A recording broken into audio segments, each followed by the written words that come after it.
Hola, bienvenidos a esta exploración detallada. ¿Alguna vez se preguntaron cómo arranca realmente un juicio civil en Argentina? Puede parecer un laberinto burocrático, ¿no? Uf, sí. Hoy vamos a desarmar esos primeros pasos cruciales, basándonos en una transcripción, súper detallada de una clase de procuración general. Una fuente muy interesante, ¿sí? Nos vamos a meter de lleno en el primer despacho judicial, las opciones que tiene quien recibe la demanda, y cómo todo esto empieza a conectar con el corazón del asunto, las pruebas. Ajá. Vamos a tocar ejes clave como los medios de prueba, el ofrecimiento, la apertura a prueba y esa famosa audiencia 360. Precisamente. Vamos a analizar cómo esa primera resolución del juzgado, a veces llamada autoinicial, puede, digamos, marcar el ritmo de todo el proceso. Claro. Y también, ¿qué herramientas tiene la parte demandada para defenderse? Es un recorrido fundamental para entender la dinámica procesal, ¿viste? Sobre todo, cómo se prepara el terreno para la discusión sobre los hechos y las pruebas que los respaldan. Bueno, arranquemos por el principio entonces. Ese primer papel que sale del juzgado, el auto inicial, ¿por qué es tan determinante? Es que, bueno, porque sienta las bases formales del juicio. Lo primero que hace es tener por presentada a la parte actora, quien inicia el juicio. Al que demanda, digamos. Exacto. En el ejemplo de la fuente, Ricardo José Valenciani. Y se verifica su representación, como el poder que acompaña. La fuente menciona una práctica interesante y ágil, ¿eh? ¿Cuál? Adjuntan una captura de pantalla del poder online. Eso facilita la verificación al juzgado, ¿viste? Sin tener que buscar el documento físico ni nada. Una solución práctica para tiempos digitales, claro. ¿Qué otras cosas fundamentales trae ese primer despacho? Algo absolutamente central hoy en día, el domicilio electrónico. El auto lo tiene por constituido y validado. Validado. ¿Qué significa eso? Significa que el sistema confirma que ese es el canal oficial de esa persona, de ese abogado. Esto es obligatorio por normas de la Corte Suprema y es el único lugar donde van a llegar válidamente las notificaciones electrónicas. Ojo con eso, entonces. Totalmente. Si un abogado no lo constituye o no lo mantiene activo, el Código Procesal establece una sanción severa. Las notificaciones se consideran hechas igual por Ministerio de la Ley. ¿Cómo es eso? O sea, automáticamente en ciertos días, martes o viernes, aunque no te hayas enterado, te la dan por notificada igual. Duro perderse una notificación así. Puede costar caro en el proceso. Carísimo, puede definir la suerte de un planteo posta. También se tiene por denunciado el domicilio real, el de la persona física involucrada, como exige el Código Procesal. Aunque la fuente dice que a veces se omite, es un requisito formal importante. La fuente mencionaba un caso particular de un juzgado súper riguroso. ¿Qué hizo que llamara la atención y qué nos enseña eso? Ah, sí. Ese juzgado fue muy detallista con un requisito previo, la mediación obligatoria.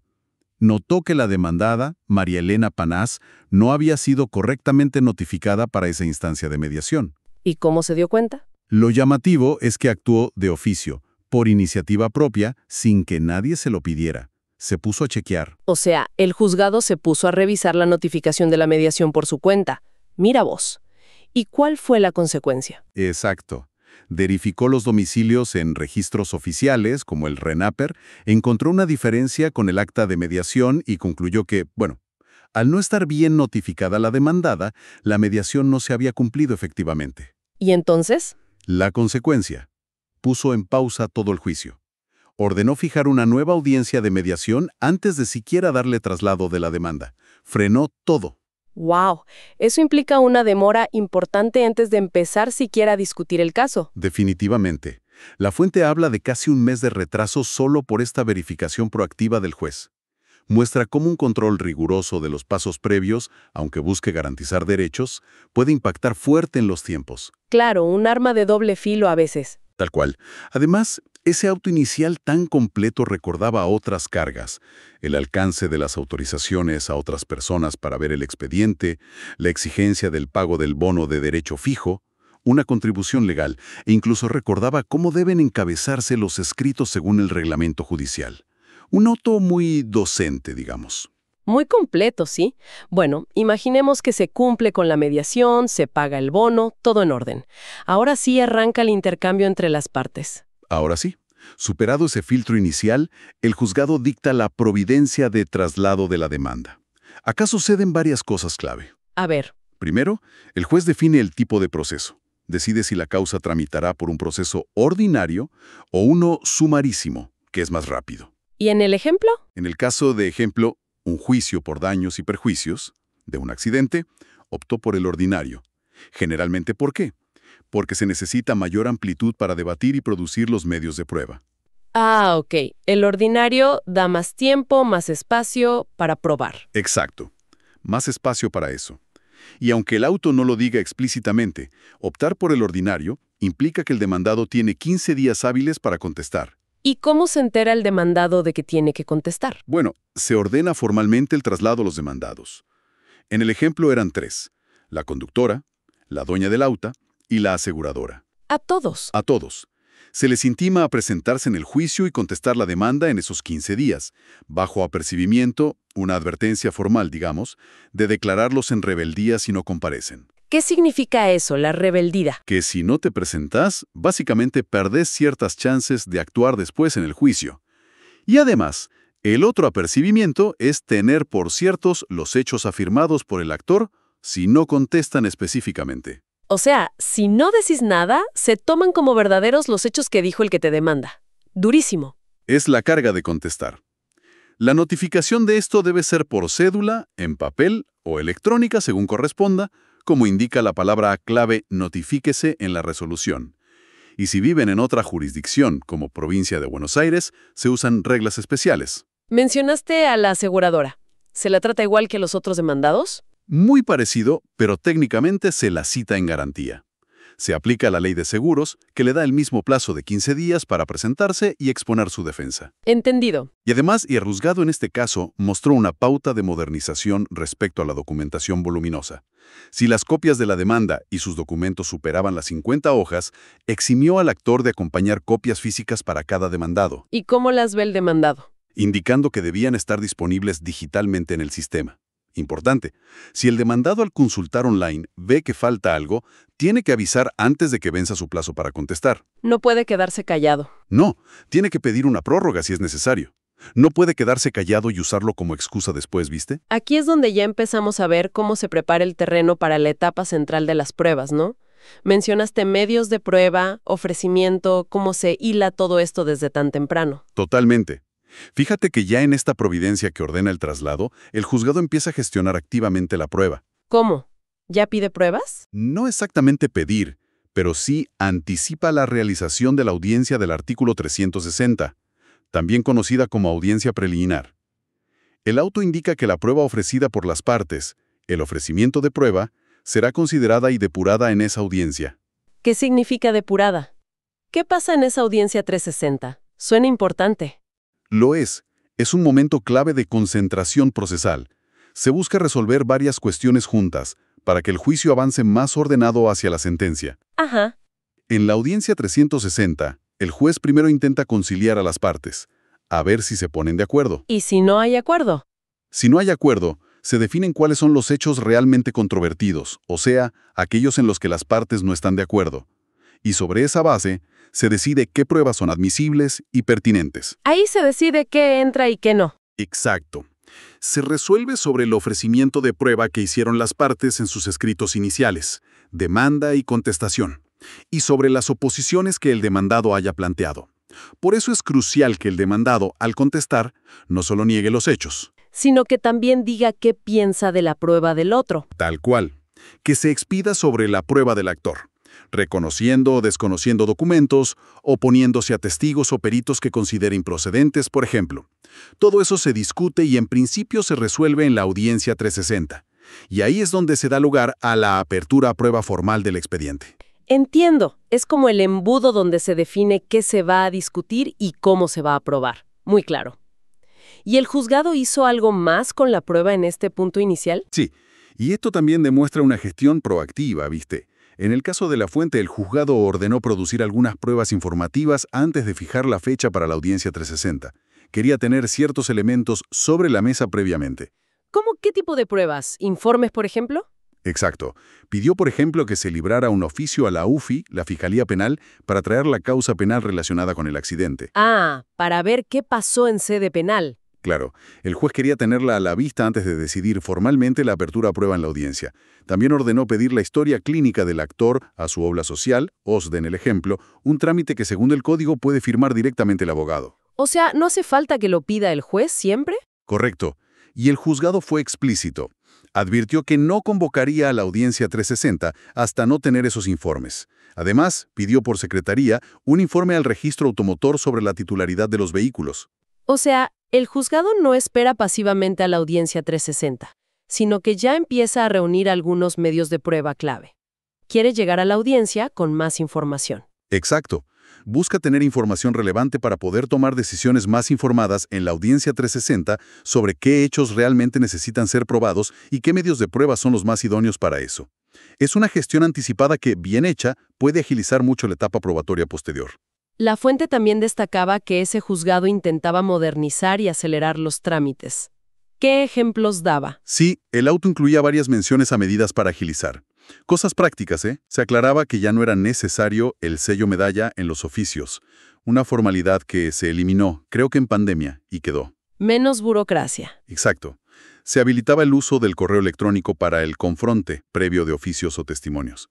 O sea, los abogados podían mandar borradores al juzgado por mail para revisión antes de presentarlos formalmente. Ah, qué bueno eso, para no ir y venir. Claro, agiliza.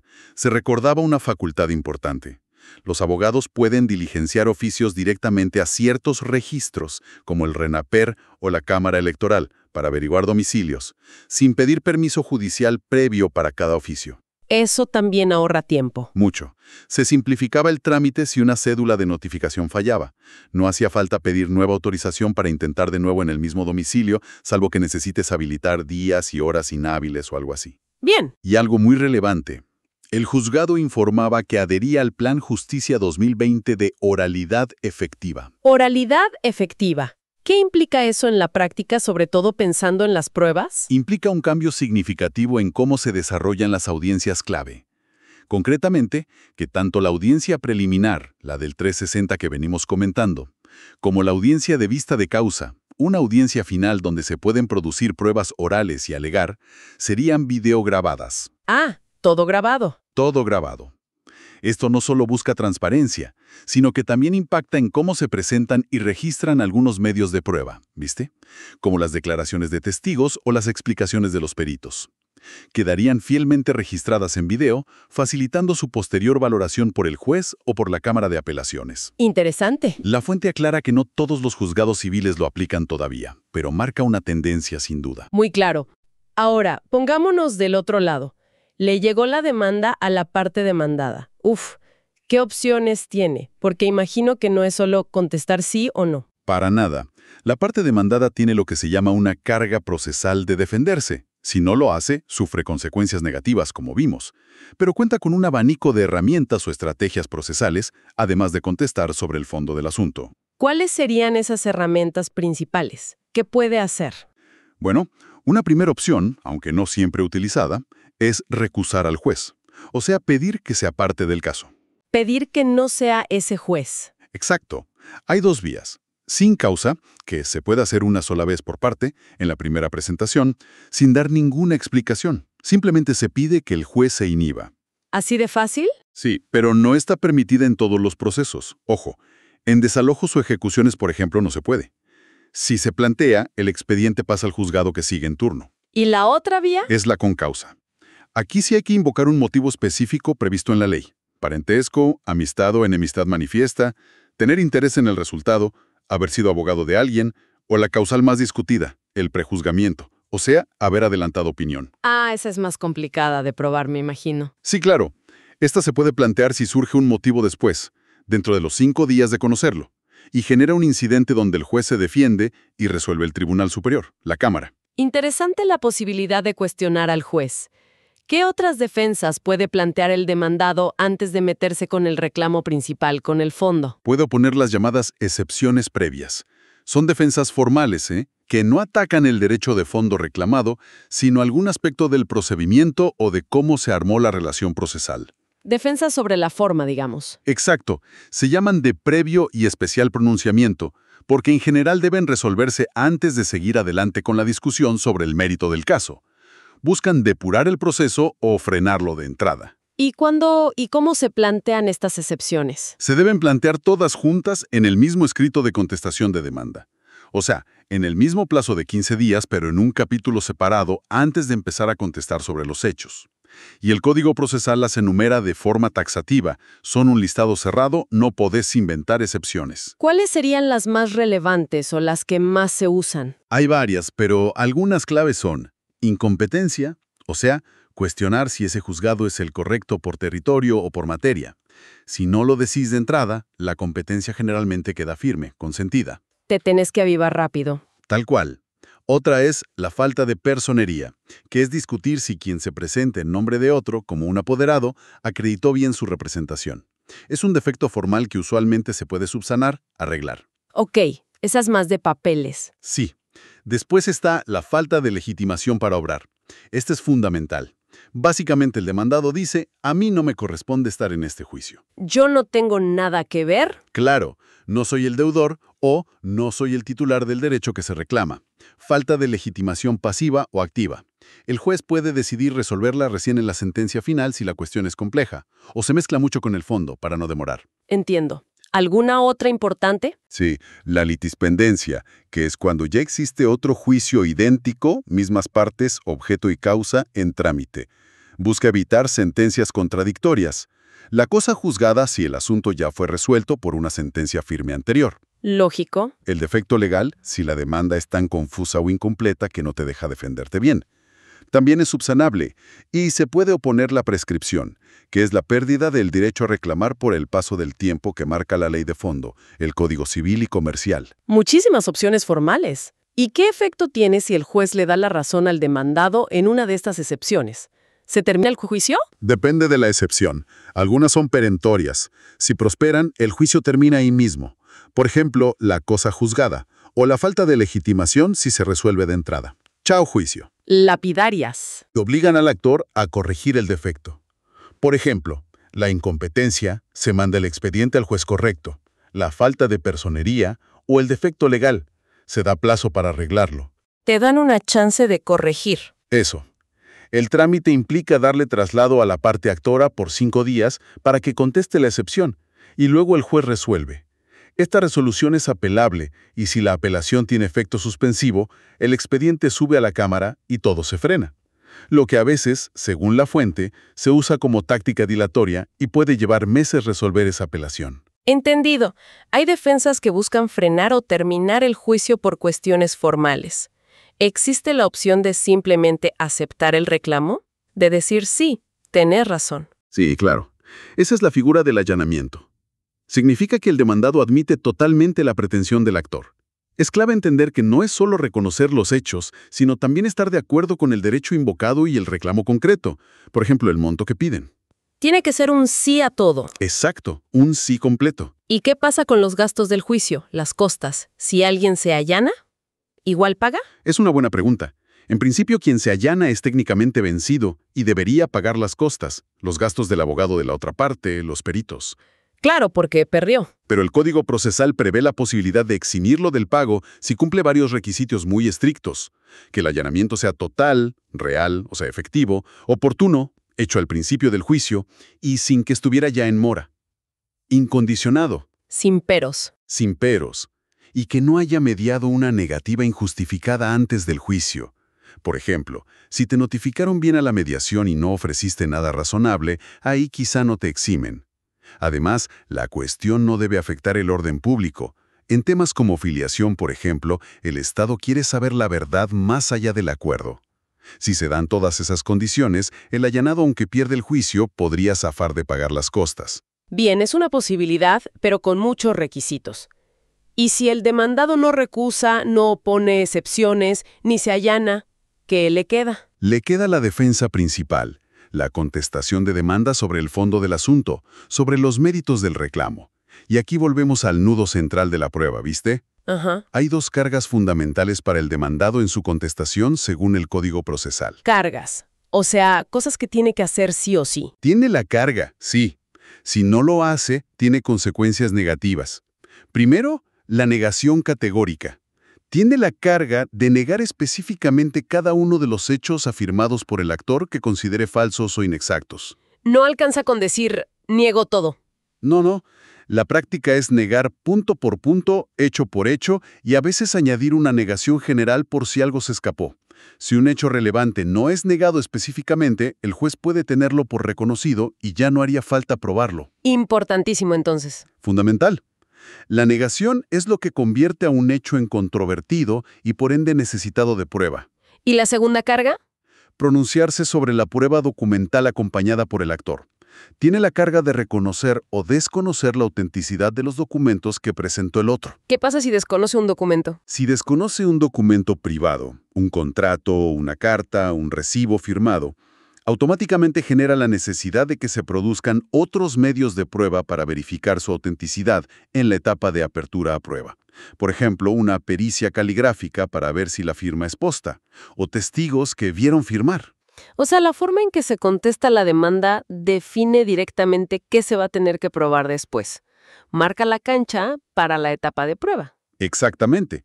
La contestación, con sus negaciones y desconocimientos, delimita el objeto de la prueba, los hechos controvertidos sobre los cuales va a girar toda la actividad probatoria posterior.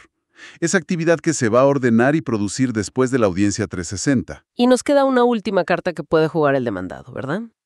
La famosa... La reconvención es ni más ni menos que la contrademanda. El demandado aprovecha el mismo proceso para iniciar su propio reclamo contra el actor original. ¿Como un contraataque? Algo así. Siempre que esté relacionado con la misma causa u objeto que dio origen a la demanda principal. El ejemplo clásico es el accidente de tránsito. Vos me demandás por los daños de mi auto, yo contesto negando mi culpa y, además, te reconvengo reclamando el pago de los daños de mi propio auto, porque sostengo que la culpa fue tuya. Ah, claro, se aprovecha el mismo juicio. Tiene requisitos particulares. Sí. El principal es la conexidad entre ambas pretensiones. Deben derivar del mismo hecho o relación jurídica. Y las partes deben ser las mismas, aunque invierten sus roles. El demandado original se convierte en actor reconveniente y el actor original pasa a ser demandado reconvenido. ¿Y el actor original tiene que contestar esa contrademanda? Sí, claro. Se le da traslado de la reconvención por 15 días para que la conteste, y debe hacerlo con las mismas cargas que vimos para la contestación de demanda principal: negar hechos, expedirse sobre documentos y ofrecer sus propios medios de prueba para defenderse de la reconvención. Entendido. Entonces, recapitulando este recorrido inicial, vemos que el arranque de un juicio civil en Argentina, aunque parezca árido o muy técnico, es una etapa súper estructurada y llena de decisiones estratégicas, ¿no? Totalmente. Desde ese primer auto judicial que pone las reglas, pasando por las distintas actitudes que puede tomar el demandado, defenderse, allanarse, reconvenir, plantear excepciones, todo va preparando el terreno para la fase probatoria. Exacto. Para definir qué se va a discutir y cómo, con la audiencia 360 como un hito clave en la gestión de los medios de prueba, filtrando el ofrecimiento y decidiendo formalmente la apertura a prueba. Exactamente. Se sienta el marco del debate, se depuran o se intentan depurar cuestiones formales y se perfila qué hechos son los realmente controvertidos que necesitarán ser acreditados después. Muy claro. Y como reflexión final, tomando el ejemplo de ese auto inicial, tan detallado y casi pedagógico que describía la fuente, que explicaba casi todo el procedimiento, aunque sepamos que no es la norma en todos los juzgados. Lamentablemente no. Claro. Pero, ¿qué impacto tendría generalizar una guía tan clara desde el principio? Podría mejorar la eficiencia, la transparencia e incluso la percepción de justicia de quienes atraviesan un proceso al entender mejor las reglas y las herramientas disponibles desde el inicio. Una buena pregunta para pensar. Es algo para reflexionar, ¿no? Sobre ese balance siempre complejo entre el rigor formal, que es necesario, y la búsqueda de una justicia más ágil, más comprensible para todos.